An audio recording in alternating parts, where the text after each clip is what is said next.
योग मतलब एक निश्चयात्मक बुद्धि वाला। एक निश्चयात्मक बुद्धि वाला कौन सा? निष्काम भाव से दूसरे की सेवा करना, यही तो कर्मयोग है। तो वो बुद्धि हो गई एक निश्चयात्मक बुद्धि वाला की अपेक्षा सकाम कर्म दूर से, जिसमें सकाम आ जाएगा वो बुद्धि योग नहीं होगा। सकाम मतलब अपनी कामना के साथ, वो क्या है? निकृष्ट के लिए भगवान ने। अतः है धनंजय तू बुद्धि का आश्रय ले। बुद्धि का मतलब समता का, उसी बुद्धि योग का आश्रय ले, क्योंकि फल के हेतु बनने वाले अत्यंत दीन है।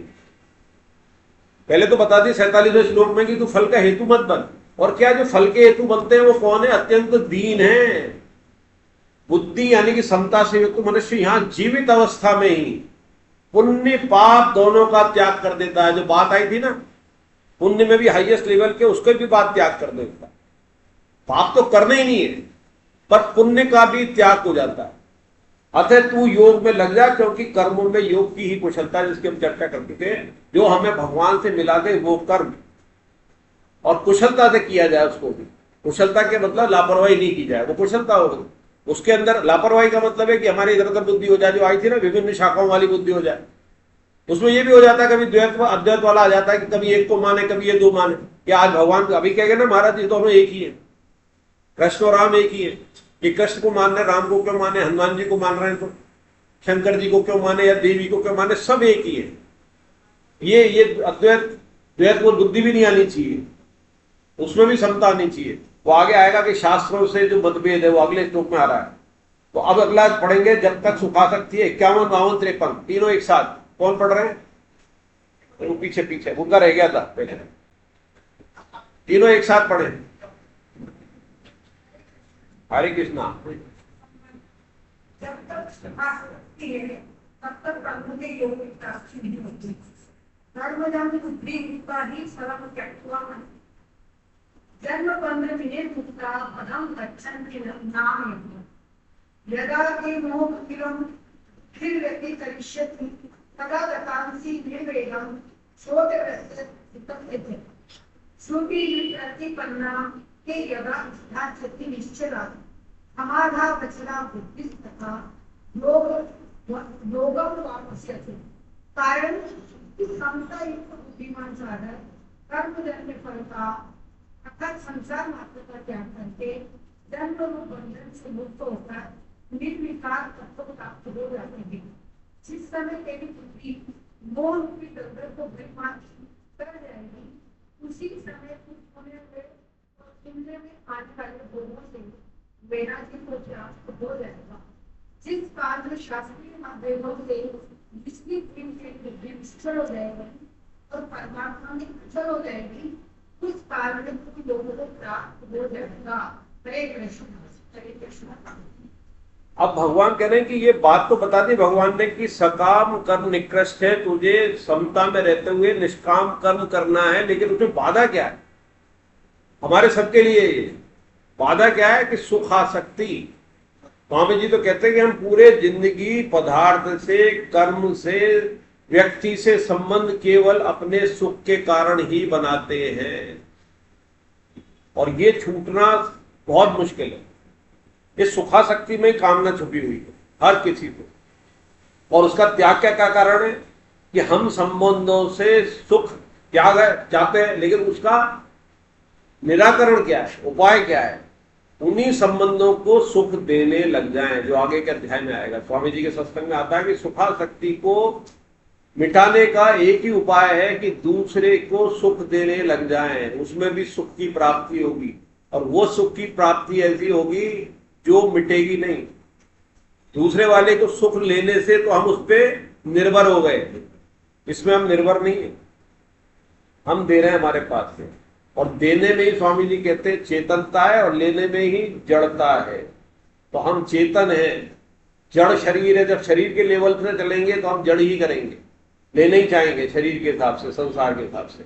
तो लेना प्रवृत्ति शरीर की और संसार की है, देना प्रवृत्ति जीवात्मा की, स्वयं की, हमारे स्वरूप की।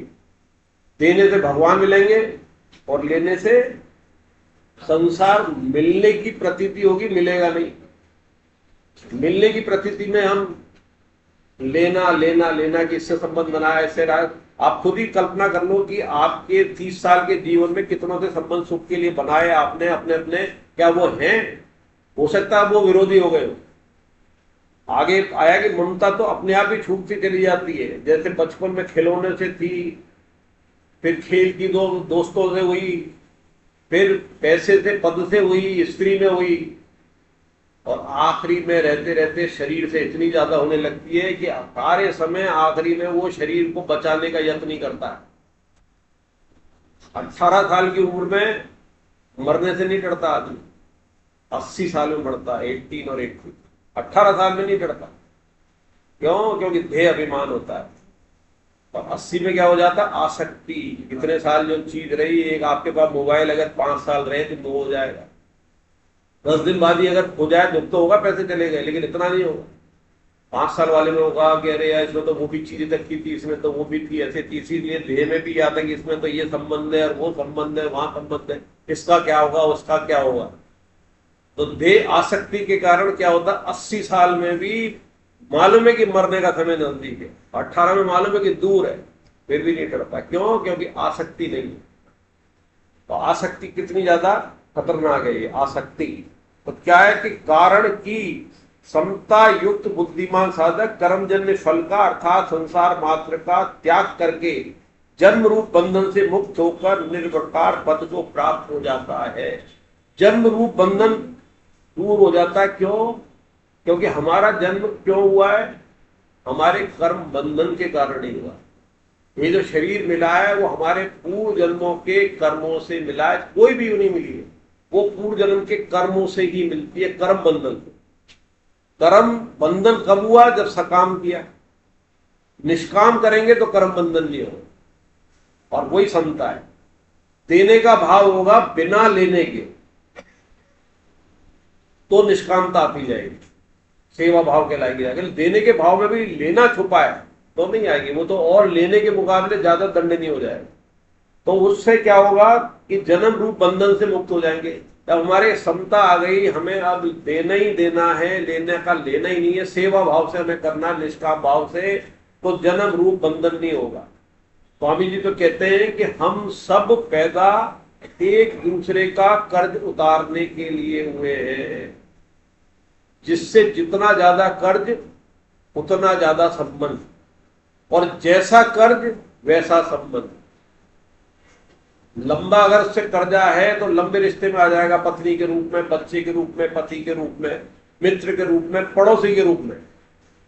पड़ोसी ऐसा भी आ सकता है तो 40 साल वही पड़ोसी रहे, और उससे फिर संबंध कैसा होगा? वैसे ही जैसा हमारा था। बुरा था तो वो बुरा करेगा, अच्छा था अच्छा होगा। हम क्या कहते हैं? ये बुरा है। बुरा नहीं है, हमारा कर्जा उतार रहा है। कर्जा उतरने में हमें खुशी होनी चाहिए या दुख होना चाहिए? तो अगर कोई खुशी होनी चाहिए तो कोई बुरा बर्ताव कर रहा है बिना कारण से, एक तो बुरा कर रहे हैं उसके साथ, और बिना कारण के अगर कर रहा है तो समझ जाओ ये कर्जा उतार रहा है। तो बचाते हुए अपने को, ये नहीं कि वो जब आपका हानि कर रहा है तो हानि में अपन आ जाए, उससे बचाते हुए, उस पर दोष दृष्टि नहीं रखना कि ये ऐसा है, ये ऐसा है, ऐसा समझ आ जाएगी, उसे दोष दृष्टि नहीं रखेंगे, ये ऐसा ऐसा ऐसा है, तो बल्कि ये शुद्ध दृष्टि हो जाए, वाह भगवान वाह, पूजा कर्जा इसी जन्म में उतार रहा, पूरा मजा आ गया, ये दृष्टि से कर्जा उतर जाए। और बिना कारण के कोई आप पे लूटा जा रहा है, चाहे वो प्रेम में हो, चाहे संबंध में हो, चाहे पैसे पे, बिना कारण के भी कई बार हो जाता है। कोई संबंध नहीं, आपके नाम ही छोड़ गया वो बरसे समय, वो पूर्व जन्म का आपका था, उसमें अपनी योग्यता मत करना कि मैं योग्य था इसमें मुझे ही समझा, उसमें फिर अहम आ जाएगा, फिर कर्म बंधन हो जाएगा। ये पूर्व जन्म का था मेरा, चाहे वो किसी रूप में भी आपको प्रसन्नता दे रहा है, पदार्थ से, क्रिया से, संबंधों से, तो उसको अपना मत मानना, अपनी योग्यता मत मानना। पूर्व जन्म का इसमें कर्जा उतार दिया, तो उसका क्या उपयोग करना है? उसको दूसरे की सेवा में लगाना, उसका मैं मत लगाना, अपने लिए मत लगाना, दूसरे की सेवा में लगाते जाओगे तो फिर निष्कामता आ जाएगी, सेवा भाव है। तो ये सरल उपाय है इसको।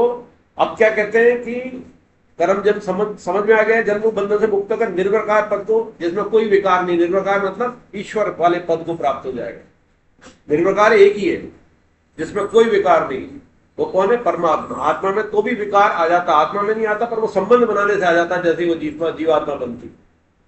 तो जिस समय तेरी बुद्धि मोह रूपी दलदल को भली बाती तर जाएगी, उसी समय तू सुने हुए सुनने में आने वाले भोगों को वैराग्य प्राप्त हो जाएगा। इसमें 2 शब्द इस्तेमाल हुए, तू सुने हुए और सुनने में आने वाले, सुनने में आने वाले में जो अपन वर्तमान में देख रहे हैं, ये भोग जो मिल रहे हैं, ऐश्वर्य मिल रहा है, और सुने हुए कि ऐसा करने से वो मिलता है, स्वर्ग मिलता है, और वो वाली योनि मिलती है, या ब्रह्मलोक ब्रह्मा जी का लोक मिलता है, वो सुनने वाले तो सुने हुए आ गए। तो दोनों ही भोगों की जो आपकी मोह रूपी दलदल, वो क्या है, जो जैसा नहीं है उसको वैसा समझना, जैसा नहीं है वो मोह है, उसको वैसा समझना। मोह रूपी दलदल यानी कल जो आता है ना, ये निर्विकार मोह रूपी दलदल को बली भांति तर जाएगी, उसी समय तू सुनने हुए, सुनने में आने वाले भोगों से वैराग्य को प्राप्त हो जाएगा। दो ही भोग आते हैं आपके, कि वर्तमान वाले भोग, और ऐसे काम करूं कि मुझे आगे भी भोग मिले। आगे भोग मतलब मेरा नाम हो, या तो एक संसार वाले हो गए। स्वामी जी तो कहते हैं मान, बड़ाई और आराम, ये 5 जो भोग हैं आपके भूत, जो आपके भौतिक है, किससे जो आपको किस किस से मिल रहे हैं, किससे मिल रहे हैं, आपके 5 ज्ञानेंद्रियों से। क्या क्या मिलते हैं, स्पर्श, रूप, रस, गंध और श्रवण, सुनना। शब्द आता है उसमें, शब्द, रस, रूप, गंध और शब्द आगे 5 होते हैं। तो ये 5 तो कौन से हो गए, ज्ञानेंद्रियों वाले रस हो गए, इसका आनंद में रहते हैं। और 3 और होते हैं, मान, बड़ाई और आराम।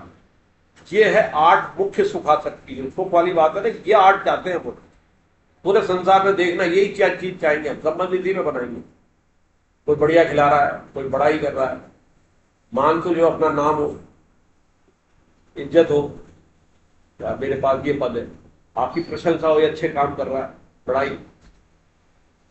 और बड़ाई तो इतनी ज्यादा खतरनाक है कि मरने के बाद भी मेरा नाम शिलापट्ट करो क्यों लगाया जाता है, मरने के बाद भी, या दान दिया जा रहा है मुझे स्वर्ग मिले, तो उन सब से तेरे को वैराग्य हो जाएगा। जिस काल में शास्त्रीय मतभेदों से विचलित हुई बुद्धि निश्चल हो जाएगी और परमात्मा में अचल हो जाएगी, उस काल में तू योग को प्राप्त हो जाएगा। अब ये शास्त्रीय मतभेद क्या है, शास्त्रीय मतभेद में जैसे कि भाई मैं हनुमान जी को मान रहा हूं, या कृष्ण को मान रहे हैं, भाई ये अच्छे हैं ये बुरे, उनमें तुलना कर दी, शास्त्रों में तुलना कर दी कि वेद में ऐसा लिखा है और रामचरितमानस में ऐसा लिखा है, जबकि सब सार रूप पे एक ही है। या मैं सगुण को मानने वाला हूं, मैं निराकार को नहीं मानता, निराकार वाला सगुण के लिए। इस्लाम और सनातन में लड़ाई क्या है, वो साकार को नहीं मानते, वो कहते नहीं है भगवान पैदा होता है, और हम कहते हैं भगवान में वो ताकत है जो तुम्हें पैदा हो सकता है तो खुद नहीं हो सकता, वो हमारे लिए पैदा हुआ है। अवतरण कहते हैं, अवतार का मतलब है, पुराने साधक तो जानते हैं, नए साधकों लिए कि अपनी स्थिति से च्युत होना, नीचे आना। भगवान अच्युत है, अपनी स्थिति में अच्युत मतलब अपनी स्थिति में रहने वाले, लेकिन हमारे लिए वो हमारे जैसे बन के आते। हमारे जैसे बनेंगे तो स्थिति नीचे हो गई ना। एक तो सीढ़ी है छत पे जाने की, या तो हम भगवान तक पहुंचे या भगवान सीढ़ी से नीचे आ जाए, तो भगवान छत से नीचे आएंगे तो क्या हुआ, अवतरण। हमारे अंदर इतनी क्षमता नहीं कि हम सीढ़ी पे पहुंचे, तो वो भगवान हमारे लिए अवतार लेते हैं। अवतार मतलब अवतरण, उनका जन्म नहीं होता, अवतरण होता है, वो हमारी स्थिति में आते हैं, अपनी स्थिति को च्युत करेंगे। तो जिस काल में शास्त्रीय मतभेद से, शास्त्रीय मतभेद भी नहीं होंगे तेरे अंदर कि सगुण को मानना निर्गुण है, भगवान एक। स्वामी जी तो कहते हैं है। एक बार स्वामी जी से सबने सवाल पूछा, स्वामी जी की बार बार चर्चा करता हूं कि वो चीज बात इसके अंदर आती है, लिखी है, वो बात में कह देते हैं बड़े छोटे रूप में। तो स्वामी जी से किसी ने पूछा सगुण निर्गुण के ऊपर कुछ बोलेंगे तो फिर शास्त्रार्थ होगा, फिर ये होगा कि ये अच्छा और ये बुरा। तो स्वामी जी से पूछा कि आप किसको मानते हैं, सगुण को, साकार को, निराकार को?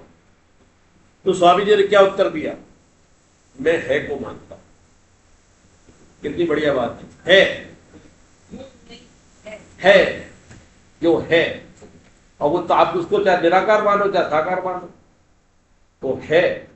जैसे उस दिन मुकेश जी ने कहा था ना, मैं हूं, शब्द इस्तेमाल किया था ना, तो मैं हूं इसमें बहुत कई बार बोले स्वामी जी भो। अगर सुनो ना तो मजा आए।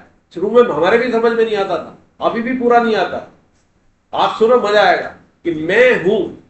तो मैं माने तो क्या, मेरी सत्ता मैं, और हूं का मतलब मैं ममता। लेकिन जैसे ही हटेगा वो मैं, तो क्या वो हूं नहीं रहेगा, है रह जाएगा। है वो हूं है में कन्वर्ट हो जाएगा। तू तेरा, मेरा, वे, वो, ये सब वो कौन है? और जब तक है नहीं है तो वो तू, मैं, वह, ये, तेरा, मेरा, उसका, इसका, वो 6-7-8 व्याख्या करते हैं। ये सारे हटते क्या है? तो हम है को मानते हैं, मतलब जो परमात्मा रूप है। हम भी हैं, हम भी हैं कैसे? नहीं नहीं, है कैसे? मैं है यूं बोलेंगे क्या? है का मतलब क्या है? मैं हूं में तो क्या है? ये शरीर मेरा, मैं माना ना, तो मैं हूं, मेरा शरीर, मैं शरीर, इसमें क्या है? ममता और अहंता। उसमें मैं और हूं दोनों आ गया शरीर से करते। शरीर से डिटैच होते ही मैं जो है वो क्या है कि जो मैं देख रहा था बचपन से, जो स्वामी जी बताते हैं कि मैं बचपन देख याद आ रहा है, मुझे जवानी याद आ रही है, मुझसे उसकी लड़ाई याद आ रही है, वो सीन याद आ रहा है पुराना। अब वो नहीं है, शरीर वो नहीं रहा, तो वो कौन देख रहा है? वो है जो अंदर बैठा है, वो स्वरूप जो है वो है, और वही है, और वो विभक्त है सब में। एक है ने अपने लिए एक बार कभी संतोष जी ने क्लास में कहा कि यार इसका अभी प्रश्न का उत्तर नहीं मिला। अभी पिछले साल या भागवत की क्लास में या उसमें कहा है उन्होंने, भी वो क्लास भी चालू कर दी है महाभारत। ये सवाल किया कि मुझे इसका उत्तर नहीं मिल रहा। बहुत अच्छा सवाल था, भी यहां भी दे देता हूं कि पहली बार ये सर्व सर्व समझे ना कि परमात्मा में लीन हो जाते हैं, पिल्ले होता है बोला है। पहली बार, पहली कभी तो रही होगी, पहली बार परमात्मा ने हमारी रचना क्यों की? तब तो हम क्यों ढूंढे? बोले इसका उत्तर नहीं मिल रहा है ना। जोरदार बात कि पहली तो कभी की होगी। हालांकि थोड़ा सा भागवतम में आया है कि भगवान ने हमारे से प्रेम करने के लिए की। वो हम उसके साथ रहते तो प्रेम कैसे करते हैं? एक उत्तर छोटा सा आता है करके, उसका इशारा भी संतोष जी ने किया था कि प्रेम के लिए की उसने, कि तू संसार में जा और इसके जरिए तू मेरे से प्रेम कर, पर हमने उल्टा कर दिया, इसलिए फंस गए। प्रेम संसार से करने लगे और उसकी मांग भी भगवान से करने लगे। भगवान ने कहा कि संसार से प्रेम करना सीख, और सीख कर मेरे पे अप्लाई कर। क्यों मुकेश जी? अप्लाई मेरे पे कर। और हम भगवान पे अप्लाई नहीं कर रहे, हम संसार पे ही सारा प्रेम सब कुछ, और वो मिलना नहीं है। हरे कृष्णा। अगला श्लोक। हरे कृष्णा। की ऐसी महिमा सुनकर अर्जुन स्थिर बुद्धि वाले मनुष्य के बारे में प्रश्न करते हैं। उसने प्रवेश का भाषा समाधि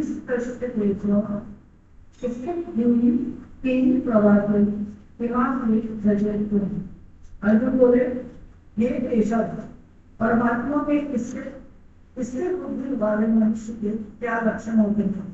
वह स्थिर बुद्धि वाला मनुष्य कैसे बोलता है, कैसे बैठता है और कैसे चलता है, अर्थात व्यवहार करता है। हरे कृष्ण। देखो प्रश्न अर्जुन ने किया, भगवान कितना उत्तर देंगे? प्रश्न तो एक श्लोक में और 17 श्लोक के अंदर उत्तर आएगा भगवान। और हमें भी बड़ा सीधा सा लग रहा है ये प्रश्न। अर्जुन के क्या हुआ कि समता की भगवान ने इतनी महिमा की कि समता से मैं मिल जाऊंगा तो सब पार हो जाएगा, ये हो जाएगा। तो यार ये है क्या समता? हमारे भी मन में आ रही है क्या समता? कैसे बनती है, क्या होती है? तो क्या प्रश्न किया कि यह समता से ऐसा हो सकती है? तो स्थिर बुद्धि का प्रश्न किया। स्थिर बुद्धि मतलब समता। तो समता यानी कि स्थिर बुद्धि को ऐसी महिमा सुनकर अर्जुन उस स्थिर बुद्धि वाले मनुष्य के बारे में प्रश्न करता है। तो क्या प्रश्न है? 4 चीजें पूछी है। केशव, परमात्मा में स्थिर बुद्धि वाले मनुष्य के क्या लक्षण होते हैं? पहला प्रश्न क्या है? क्या लक्षण होते हैं? सिम्टम। जैसे जाते हैं ना डॉक्टर के पास, वे स्थिर बुद्धि वाला मनुष्य कैसे बोलता है? अब कितना सिंपल लग रहा है यार, क्या पूछा है? कैसे बोलता है स्थिर बुद्धि वाला? कैसे बोल लेगा? कैसे बैठता है और कैसे चलता है और कैसे व्यवहार करता है? तो कैसे बोलता है, कैसे बैठता है, कैसे चलता है, अर्थात व्यवहार करता है। वो एक ही बात है, चलता है, व्यवहार करता है। तो 4 तरह के हैं। भगवान कैसे उत्तर दे रहे हैं? इसलिए तो कैसे पूछे भगवान से, क्रिया कैसे करता है? हम भी यही समझ रहे, क्रिया करता है, कैसे बैठता है, कैसे चलता है, कैसे व्यवहार करता है, क्या लक्षण है। लेकिन भगवान भाव से दे रहे हैं, और भाव कितनी गहराई से। तो एक श्लोक में तो दिया है पहले प्रश्न का उत्तर, उसके बाद 56 से 57 में दूसरे का दिया है, बोलता कैसे। फिर जो सबसे ज्यादा दिया है कि कैसे बैठता है, उसका दिया है 57 से 63 में, और 64 से 71 में, यानी कि 8-7 श्लोक के अंदर ये दिया है कि व्यवहार कैसे करता है। ये देखना इसमें कैसे है, क्या कैसे वाला लक्षण क्या है। तो लक्षण क्या है, भगवान कहते हैं हे प्रथानंदन, मैं पढ़ देता हूं श्लोक को जल्दी, क्योंकि अपने को जल्दी क्लास करनी है। जिस काल में साधक मन में आई हुई संपूर्ण कामनाओं का भली भांति त्याग कर देता है और अपने आप से अपने आप में संतुष्ट रहता है, उस काल में वह स्थिर बुद्धि कहा जाता है। क्या लाइन आई है, संपूर्ण कामनाओं का, संपूर्ण लगा है कामनाओं, मतलब कोई कामना नहीं आनी चाहिए, इसमें अच्छी कामनाएं भी आ गई। संपूर्ण कामनाओं का त्याग, भली बात, एक और शब्द इस्तेमाल किया, त्याग नहीं का, भली बात, कोई चीज छूट नहीं जाए। 100% इधर भी 100% कामना, छूटने में भी भली बात 100% त्याग, दोनों 100% ही त्याग कर देता है और अपने आप से में अपने आप में संतुष्ट रहता है। अब ये सवाल आएगा कि यार इतनी कामना से है, अपने अंदर संतुष्ट कैसे रहेंगे। कामनाएं नहीं रहेगी, संतुष्टि हो गया, कामनाओं से तो असंतुष्टि आती। अच्छा, तो कामना आती कहाँ है, क्यों आती है, हमारी आसक्ति होती है। आसक्ति क्यों होती है, क्यों होती है आसक्ति, नहीं अरे भाई, अब तो एक किसी आदमी ने रसगुल्ला आज तक नहीं खाया, वो जंगल में रहता और उसको रसगुल्ला दिखा दिया जाए तो कामना आएगी क्या। हमने पहले उसमें रसबुद्धि आई है, पहले भोगा है उसको, ये आगे भी आएगा। हम हर चीज को भोग की दृष्टि से लेंगे, भोग पूर्वक नहीं ले, त्याग पूर्वक भोग करें या प्रसाद पूर्वक करें। भगवान का प्रसाद मान के चले, ये पूजा आया तो प्रसाद क्या पूरा खाओगे क्या भंडारे की तरह, प्रसाद की तरह खाते क्या भंडारों को। यार बढ़िया चल रहा तो अब शाम तक चल रहा तो अभी भी खा जाओ, तो शाम को दोबारा आ जाए। प्रसाद का मतलब होता है हल्का सा ले लिया, एक पूड़ी खा ली बिठा के, क्यों एक खाते कितने खाते हैं, ये तो आप तो बैठते हो ना भंडारे में देते हो ना, तो अपने लिए कह रहे हो ये या दूसरे के कहने के लिए कह रहे हो थोड़ा खाना। हाँ तो वो प्रसाद और भोग भूगी या त्याग पूर्वक भोग, पहले ही त्याग कर दिया उसका, खा लिया रसगुल्ला तो कोई फर्क नहीं पड़ा। तो आपकी तब आती है रसबुद्धि कब, जब आपने उसको भोगा, यानी कि उससे आसक्ति हो गई, पसंद आ गया वो, तो पसंद आ गया ना, अभी जीभ बाहर आई ना तुम्हारी रसगुल्ले के, तो वो अभी भी आ जाएगा, नहीं आ जाएगी सबके, तुम्हारे दिखाई देगी, बहुतों की दिखाई दे रही, मुंह बंद कर लिया उन्होंने, रस आ रहा है, रसगुल्ला ऐसे ही दे देगा, याद करो अभी, याद करो 2 मिनट 5 मिनट देखो, सबके आ जाएगा मन। कहने में तो बहुत सरल लग रहा है, लेकिन बहुत मुश्किल है, बहुत मुश्किल है। तो ये कैसे हो सकता है, ये आगे भी आएगा, अभ्यास से, अभ्यास अभ्यास, और अभ्यास भी तब होगा जब दृढ़ उद्देश्य बन जाए। दृढ़ उद्देश्य कैसे बनेगा, जब हम उस पर अटल रहे, लिखें, रोज रोज लिखने की बात हुई थी ना पहले। अभी पिछली क्लास से अब तक किसने लिखना चालू किया, ईमानदारी से 4 पिछली क्लास से अब तक, जो पहले से लिख रहे हैं वो नहीं, तुम तो पहले से लिख रही होगी। पिछली क्लास से अब तक पहली बार किसने लिखना चालू किया, पहली बार 1, अगली बार कितने हाथ खड़े होने चाहिए। इसका बहुत उपयोग है, ये यूं ही नहीं कहा जा रहा, मंच पे तो ऐसा लगता है ये कह दी इन्होंने, ये नहीं है, ये हमारे ऊपर से आ रहा है, 15 साल के अनुभव में कहा जा रहा है, स्वामी जी के अनुभव से कहा जा रहा है। स्वामी जी ने भी कहा है उद्देश्य उद्देश्य उद्देश्य उद्देश्य, आपका उद्देश्य दृढ़ हो जाएगा तो सारी चीजें अपने आप पीछे हो जाएगी। दृढ़ उद्देश्य, फिर कोई चीज डरने की जरूरत नहीं है अपने को किसी परिस्थिति से। उद्देश्य मेरे का भगवत प्राप्ति करनी है, मुझे भगवान का प्रेम प्राप्त करना, हर समय ध्यान रखना। साधक वही है जो हर समय ध्यान रखे, व्यवहार काल में भी जो ध्यान रखे। पूजा के समय ध्यान नहीं आया, गीता क्लास में ध्यान नहीं आया, ध्यान उस समय भी आया जिस समय की मैक्सिमम विपरीत परिस्थिति चल रही है, उस समय ध्यान आए, वो है साधक। वो होगा किससे, दृढ़ उद्देश्य। और दृढ़ उद्देश्य से क्या होगा, क्रिया भी उसी रूप में होगी, अभ्यास भी होगा, ये सब उसके पीछे। पहले दृढ़ उद्देश्य, इसलिए 7 बार लिखा जाता है। तुम पहली बार आयो, 7 बार लिख रहा है, कुछ भी लिखो, मुझे इसी जन्म में भगवान की प्राप्ति करनी है, प्रेम प्राप्त करना है, कोई भी सांसारिक चीज लिखना चाहो सांसारिक लिखो, फिर वही मिलेगा। जैसे कभी सोच रहे थे ना कि मुझे IIT बनना है, बच्चा दृढ़ निश्चय कर लेता, टॉप कर जाता है, तो जब संसार की चीजें मिल सकती हैं तो भगवान नहीं मिल सकता। स्वामी जी तो कहते हैं कि भगवान मिलना ज्यादा आसान है संसार की चीजें के लिए। संसार में तो बहुत सी चीजों की जरूरत है कि योग्यता होनी चाहिए, बीमार नहीं पड़ो, पेपर आप जैसा आए उस समय पेपर उल्टा सीधा आ जाए, आप बीमार पड़ जाओ, पूरी मेहनत के बाद भी प्रारब्ध भी होना चाहिए। पर भगवान मिलने में प्रारब्ध की जरूरत ही नहीं है। संसार की चीज मिलने में क्या क्या चीज की जरूरत है, क्रिया की जरूरत है, पदार्थ की जरूरत है, और आखिरी में पदार्थ प्रारब्ध की जरूरत है। आपने खीर बहुत बढ़िया बनाई, बहुत बढ़िया टेस्टी, और जब खाने बैठे उससे पहले बिल्ली लुढ़क आ गई, यहां आते आते छूट गया, गिर गया जमीन में। भगवान नहीं गिरेगा, भगवान का नाम गिर के भी मिलेगा, गिरेगा ही नहीं। पहली बात तो जो भी लिखा है आगे के अध्याय में आएगा कि जो भी बोल लोगे वो प्रिंट हो गया भगवान के, उसमें से टिके नहीं होगा, खत्म नहीं होगा। संसार की चीजें टिके हो जाएंगी, जोड़ भी लोगे तो क्षय हो जाएंगी, रह जाएंगी, छूट जाएंगी, यही रह जाएंगी, वो तो साथ जाएगी, भगवान का नाम साथ जाएगा। आगे के अध्याय में जो पुरानी क्लास वाले जानते हैं कि भगवान कहते हैं भक्ति वहीं से प्रारंभ करता हूं, पैसा प्रारंभ वहां से नहीं करेंगे, तो पिछले जन्म में करोड़पति थे वहां से चालू करें, नहीं, उसके तो पाप का पहले भोग कर। क्योंकि जो भी आपने संसार का काम किया कुछ ना कुछ जाने अनजाने में कुछ ना कुछ पाप हो ही रहा है, और जो आपने जबरदस्ती किया तो उसमें ज्यादा पाप किया हुआ, तो वो पहले भोग करो। तो त्याग कर देगा, अपने आप में संतुष्ट रहता है, उस काल में स्थिर बुद्धि कहलाता है। अपने आप में संतुष्ट क्या मतलब? अपने आप में ही मतलब जो अंदर जो चल रहा है भगवान दिख रहा है उसको, आत्मा में भगवान बैठा हुआ है। सारी चीजों से जब वो बिल्कुल खत्म हो जाएगी, सारी चीजें दिमाग में नहीं आएगी, कामना बिल्कुल नहीं आएगी, भाव बिल्कुल चीज नहीं आएगी कोई। हम कब होते हैं ऐसी स्थिति में? गहरी नींद में। हालांकि उसको अपन अज्ञान कहते हैं उस समय, कि वो गहरी नींद होती है हमारे, उस समय सब चीज सोई हुई होती है। हम ये कहते हैं ना कि मुझे आज बहुत मजा आया, बहुत गहरी नींद आई। वो किसको आई? किसको मजा, किसको आया? वो आया स्वयं को, वो आनंद जो स्वयं का उस समय मिला है, वैसा आपको जागृत अवस्था में मिलने लग गया। आप कामना शून्य हो जाओ, तो ये योग प्राणायाम करते हैं उस समय चले जाते हैं उसमें।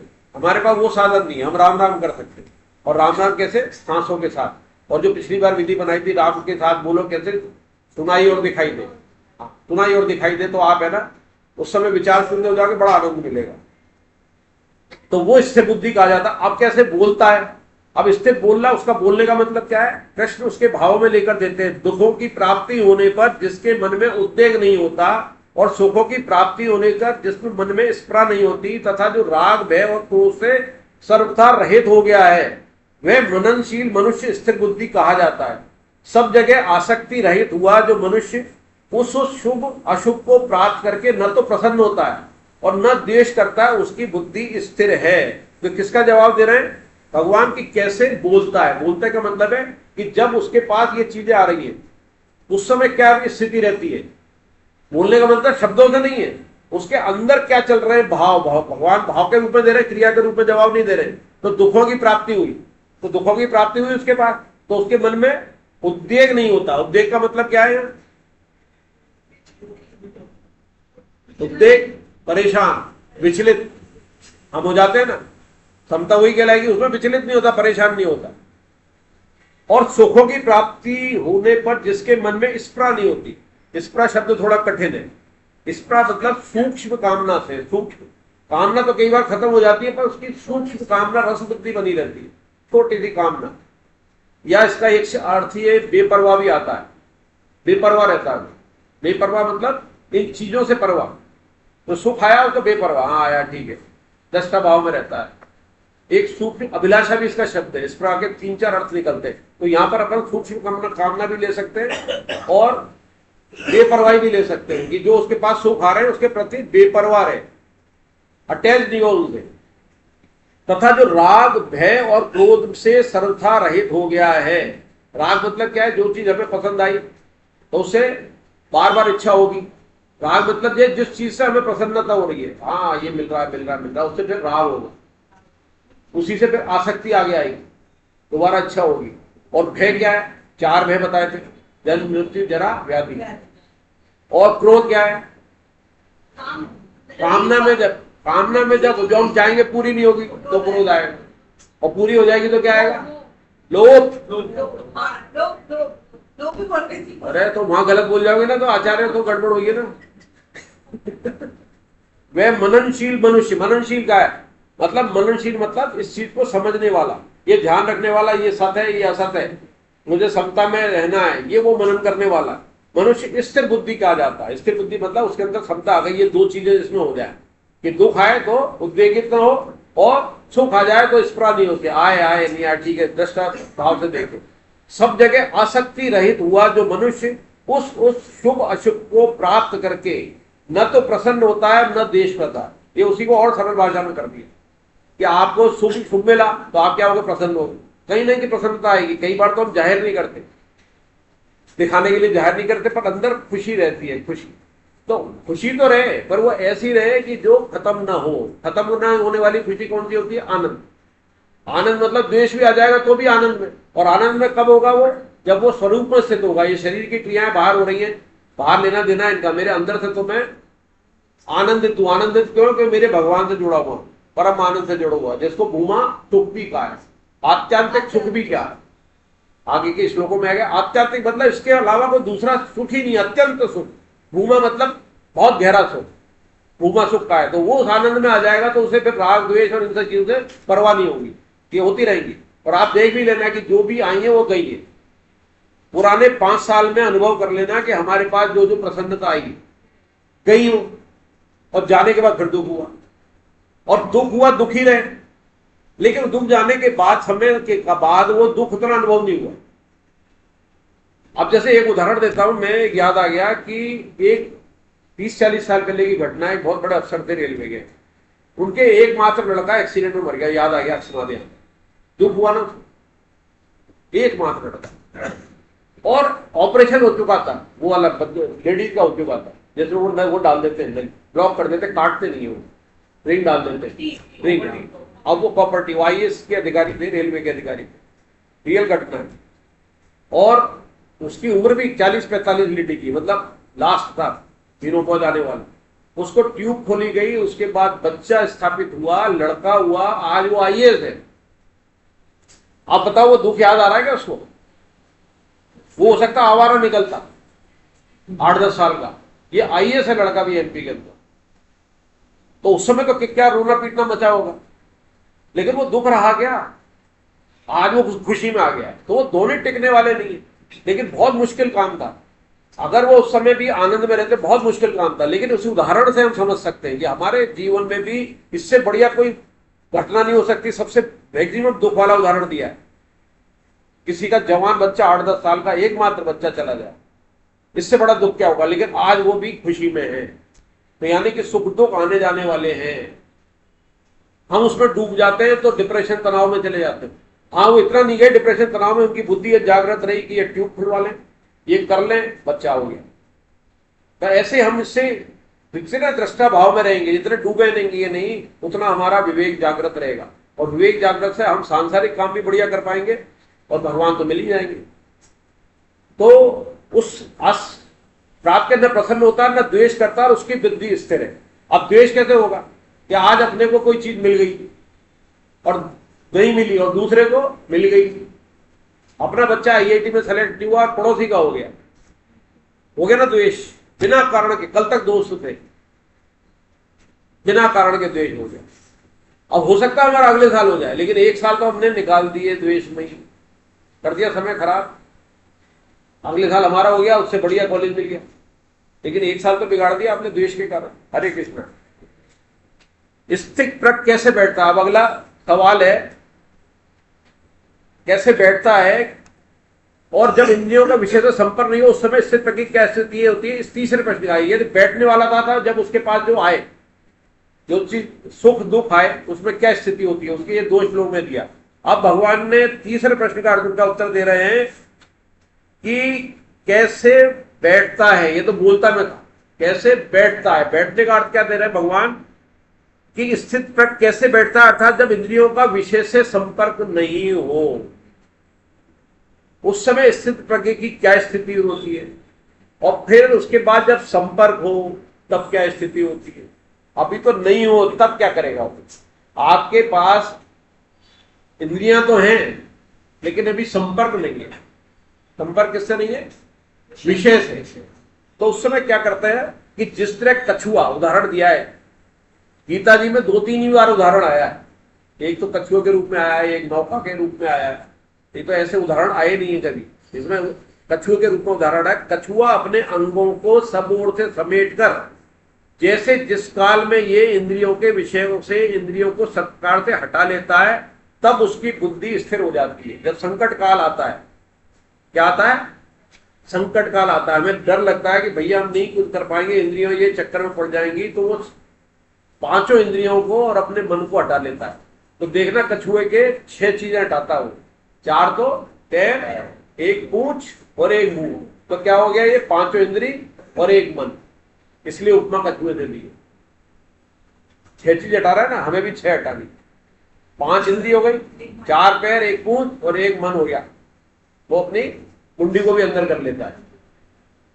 तो ये 6 चीज का इसलिए उपमा दी है कि 6 इंद्रिय और 1 मन को आप भी ऐसे हटाओ जब विषयों के संपर्क का डर हो, तो क्या होगा, उस समय आप बैठ जाओ अपने स्वरूप में, तब को अंदर करके, तो बुद्धि स्थिर कहलाएगी।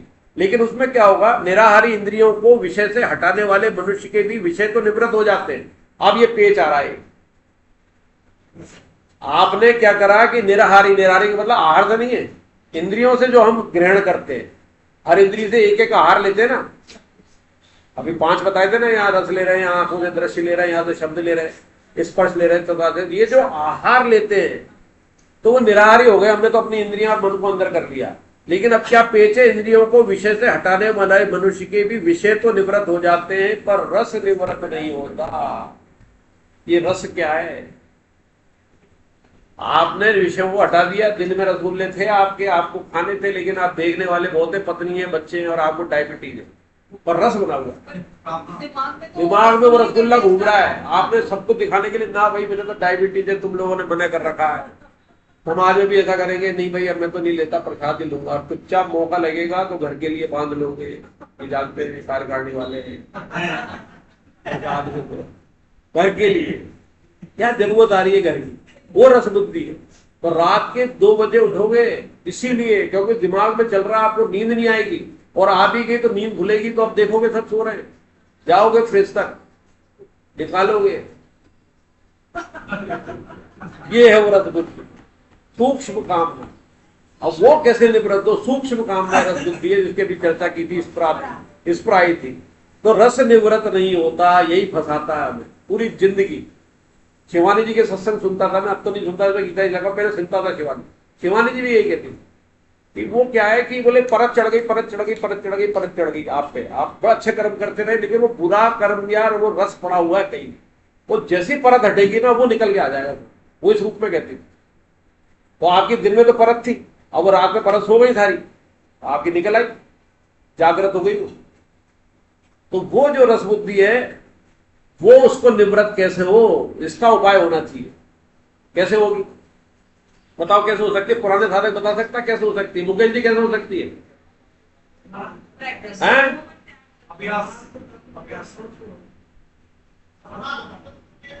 हाँ, ये एक तो उत्तर सही है, परमात्मा के परायण थे आप, है ना, बिल्कुल सरेंडर हो जाओ, मैं नहीं कर सकता, परमात्मा आगे आएगा, श्लोक में आगे आएगा, मेरे परायण हो जाए भगवान कहेंगे, तो भगवान के परायण हो, लेकिन उसके लिए एक शर्त होगी, नहीं नहीं नहीं, निश्चयात्मक बुद्धि, दृढ़ निश्चय अपने में होगा, बाकी सब डावाडोल हो जाएंगे। वो आया ना कि जिसकी अनंत शाखाएं वाली होती है, इधर उधर होती है, एक निश्चयात्मक बुद्धि को कर्मयोग क्यों कहा है, इसलिए कहा है कि एक जिसकी बुद्धि निश्चय हो जाए, पहले के श्लोकों में आया था ना, जिसकी अनंत शाखाएं वाली होती है, इधर उधर हो जाएगी, कर्मयोग वही है, एक निश्चयात्मक बुद्धि। तो आपने एक निश्चयात्मक बुद्धि कर ली कि मुझे ये नहीं करना है, नहीं करना है, और परमात्मा के परायण होना पड़ेगा, परमात्मा के परायण हो जा कि मुझे बचाओ, जो अपना भी अभी राम राम बोला ना अपन ने, तो परमात्मा के परायण हो रहे कि नहीं, हे नाथ भूलो नहीं राम राम, ये क्या है, ये उससे पुकार है कि मैं तो भूल जाऊंगा, इसमें ये बात छुपी हुई है इस मंत्र में, इस जाप में। आप राम राम राम बोलोगे तो देखो एक बार है ना, ऐसा मन करेगा यार, अच्छा मन नहीं लगेगा, लेकिन जैसे ही अभी ये बोलोगे कि हे नाथ भूलो नहीं राम राम, उसमें एकदम भक्ति भाव आ जाएगा, भगवान से पुकार जैसी आएगी। इसलिए ये वाला राम राम वाला बहुत अच्छा मंत्र लगता है, इसकी प्रैक्टिस करो, उसका मजा बहुत आएगा। उसमें राम राम बोलने में, कृष्ण में, राधे राधे में आ सकता आनंद आता है, उसमें टाइम बहुत लगता है, इसमें एक बार बोलने में लगता है। तो क्या होगा, रस निवृत्त, परंतु परमात्मा तत्व का अनुभव होने से, जो अभी मुकेश जी ने बात कर ली, परमात्मा के अनुभव होने से, उसके परायण होने से इस स्थित पुरुष मनुष्य का रस भी निवृत्त हो जाता है, जिसकी अभी अभी अपन चर्चा है। परमात्मा तत्व का अनुभव मतलब परमात्मा का पता पड़ गया। परमात्मा का पता तभी होगा कि परमात्मा के परायण होने से।